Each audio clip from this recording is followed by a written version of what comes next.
ఆర్యవైశ్య మహాసభ ఆధ్వర్యంలో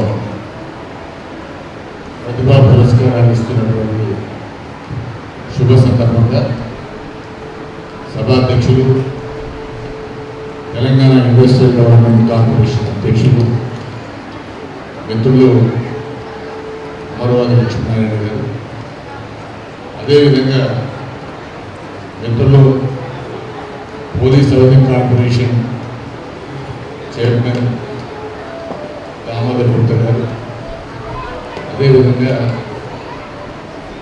ఆర్యవైశ్య మహాసభ మహిళా అధ్యక్షురాలు ఉప్పలశారద గారు, ఆర్యవైశ్య మహాసభకు సంబంధించిన వేదిక మీద ఉన్నటువంటి కార్యవర్గ సభ్యులందరికీ నా హృదయపూర్వకమైనటువంటి నమస్కారాలు.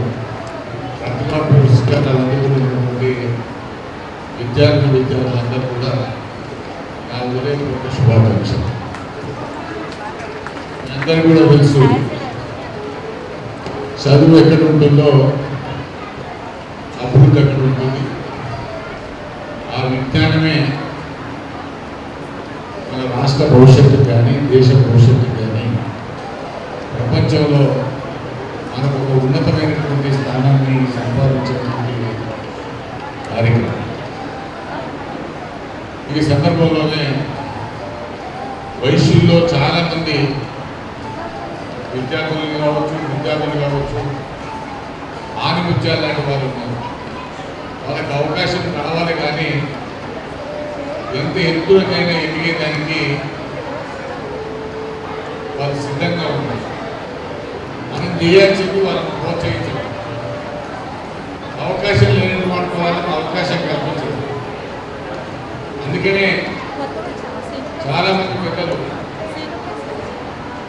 ఈ వాసవి భవన నిర్మాణం కానీ, వాసవి హాస్టల్ నిర్మాణం కానీ కాచుకోవడం, అదేవిధంగా చదువుకు ఒక ప్రత్యేకమైనటువంటి ప్రాధాన్యత ఇచ్చి ఇవన్నీ నిర్మాణం చేసి మీ అందరికీ అందుబాటులో వచ్చినటువంటి మహానుభావులందరూ కూడా మనం ప్రత్యేకంగా మన నుంచి భౌతికంగా దూరమైనటువంటి వాళ్ళందరూ కూడా గౌరవాలు అందించాల్సినటువంటి అవసరం ఉందనేటువంటి విషయాన్ని నేను ఈ సందర్భంగా.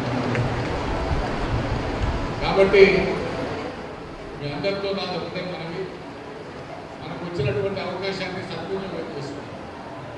ఇంతకుముందు కొంత వయసులో వ్యాపారమే దృక్పథంగా ఉండేవారు, కానీ ఈనాడది కాదు.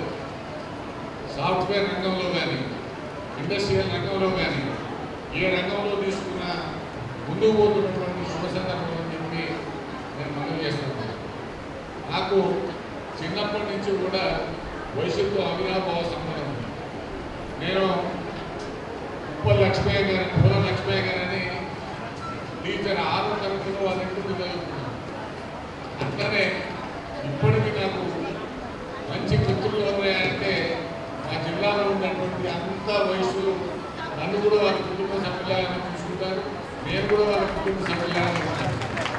ఏ సందర్భం వచ్చినా నేను 3 పర్యాయాలు పార్లమెంట్ సభ్యులుగా ఉన్నా, అంతకుముందు డైరీ అధ్యక్షుడు ఉన్నా, ఇప్పుడు ఈ స్థానంలో ఉన్న వేళ కూడా అందరికీ అందుబాటులో ఉండి ఎవరు వచ్చినా సరే రాత్రి 12 గంటలు కూడా నా ఫోన్ స్విచ్ ఆఫ్ ఉంటాను, నేనే ఫోన్ ఎత్తుకున్నాను.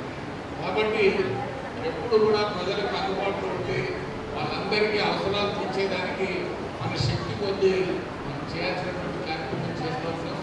అందుకనే ఈరోజు ఆర్యవైశ్య మహాసభ అమరవాది లక్ష్మీనారాయణ గారి నేతృత్వంలో ఇంతమంది విద్యార్థులకు ప్రతిభా పురస్కారాలు ఇస్తూ ఉన్నారు. అదే పద్ధతిలో ఇంకా పేదలైనటువంటి వాళ్ళకు ఇంకా మనం ఏమైనా చేయగలిగితే అది వేయాల్సినటువంటి అవసరం ఉన్నది. ఓవర్సీస్ స్కాలర్షిప్లో రాష్ట్ర ప్రభుత్వం ఇచ్చే దాంట్లో అక్కడ కులాలకు సంబంధించినటువంటి అందరికీ అవకాశం ఉంది. అదేవిధంగా మరి ఇవాళ మనం చూసినట్లయితే కళ్యాణ లక్ష్మిలో పేదలైనటువంటి వయసులకు కూడా అవకాశం ఉంది. అక్కడ కులాలకు సంబంధించినటువంటి అవకాశం ఉంది. ఇవాళ బ్రహ్మాండంగా దేశంలో ఎక్కడ లేనటువంటి రెసిడెన్షియల్ స్కూల్స్లో ఇవాళ ఈబీసీలకు ఎకనామిక్గా బ్యాక్వర్డ్ ఉన్నటువంటి వాళ్ళకు కూడా అక్కడ కులాల్లో ఉన్నటువంటి పేదవాళ్ళకు కూడా రాష్ట్ర ప్రభుత్వం దాంట్లో అవకాశం ఇచ్చిందనేటువంటి విషయాన్ని నేను ఈ సందర్భంగా మనం చేస్తాను.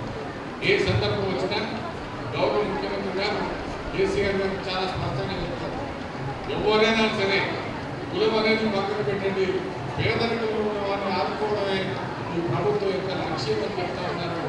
ఆ సందర్భంలోనే వారు ఇచ్చేటువంటి ప్రతి అవకాశాన్ని తప్పనిసరిగా సద్వినియోగం చేసుకుని మనం ముందుకు పోవాల్సినటువంటి అవసరం ఉందని చెప్పి నేను ఈ సందర్భంగా మనవి చేస్తూ, మరి ఈరోజు ప్రతిభా పురస్కారాలు అందుకుంటున్నటువంటి విద్యార్థులకు తెలంగాణ రాష్ట్రం యావత్తు నుంచి వచ్చినటువంటి అందరికీ కూడా